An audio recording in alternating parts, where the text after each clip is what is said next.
Біздің атамыз Бауыржан Момышұлы деген кісі мынандай керемет сөз айтады. Еркекті жоқ қылатын үш нәрсе бар дейді. Еркекті бұзатын үш нәрсе бар. Арақ, атақ, ақша. Осы үшеуі бұзады дейді. Қараңыз, бізде кейбір еркектер әйелдер бұзады деген сияқты сөздерді айтып жатыр ғой. Жоқ. Бауыржан атамыз айтады. Осы үшеуіне ұрынған еркек енді соның буымен барып әйелдерді бұзады дейді. Енді осы жерде бір талас пайда болады өзі. Еркектер айтады, әйел кінәлі, әйелдер айтады, еркек кінәлі. Шындап келген кезінде екеуі де кінәлі. Екеуі де кінәлі да. Біріншіден әйелдер айтады ғой, тана көзін сүзбесе, бұқа жібін үзбейді дей ма? Әйелдер өздері жалаңаштанбаса біз қарамас едік қой дейді да, жігіттер. Екінші жағы, әрбір жігіт намысты болып өзінің қарындасына, әйеліне, қызына қадағалап жалаңаш жүргізбесе ше. Жалаңаш болмаса мысалы үшін да қарасаңыз, еркектер де тыныш болар еді да. Әйелдердің жалаңаштануына еркектер де кінәлі, повод беріп жатқан шығар мүмкін. Жалаңаштарға ешкім қарамай қойса олар амал жоқ киінер еді олар. Демек жалаңаш өтімді болғаннан кейін жалаңаштанып жатыр да.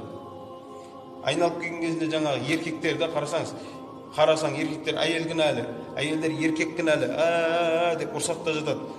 Еркектерге айтайын, жарайды. Ол қатын ғой, ол өзіміз айтамыз ғой, қатын екесін деп ше. Сен еркексің ғой сен. Ол сөйлейді мейлі, жаңа ғана кейбір бәдігін сапырып сөйлейтіндер бар шығар, сөйлеп отыр. Сен әр сөйлеп отқанмен сөйлей берсең де, сенің еркектік құның қайда қалды сонда? Еркектер не істейді? Аз сөйлеп, көп істеу керек қой. Осы негізгі айтқым келгені бағана Бауыржан атамыздың сөзі ғой. Мына үшеуінен сақ болыңыз. Атақ құмарлық, тәкаппарлық қалып барады. Ақша құмарлық, бұл сараңдық қалып барады да. Үшіншісі араққорлық адамдықтан шығарып жібереді. Сөзінің соңында айтады Бауыржан атамыз. Ал қартайғанда дейді да, жаңа ғана әйел кінәлі, сен кінәлі, мен кінәлі деп жүрміз ғой. Қартайғанда дейді да, сенің қазір ғана жек көріп жүрген әйелің сен үшін ең жақын адам болады дейді. Әйелдерге де айтамыз, әйелдерге де қатысты. Қартайған кезде саған шалыңнан жақын адам болмайды. Ал еркектерге қартайған кезде саған кемпіріңнен жақын адам болмайды. Өйткені қазіргі еркелетіп өсіріп отқан балаң ол кезде сенен гөрі әйелі мен баласына көбірек көңіл бөлетін болады. Сен сөзін керек десеңіз, қартайған адамның кейбір сөздерін бар ғой, жас балдар, қуып жатыр деп, сен кейбір сөздеріңді түсінбей де қалатын болады.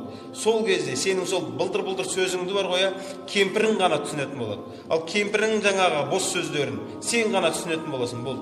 Екеуің жыбыр етіп осылай отырасыңдар. Екеуіңді бір-біріңнен артық ешкім түсінбейді. Сол кезде бір-біріңнің қадірлерін білесіңдер дейді.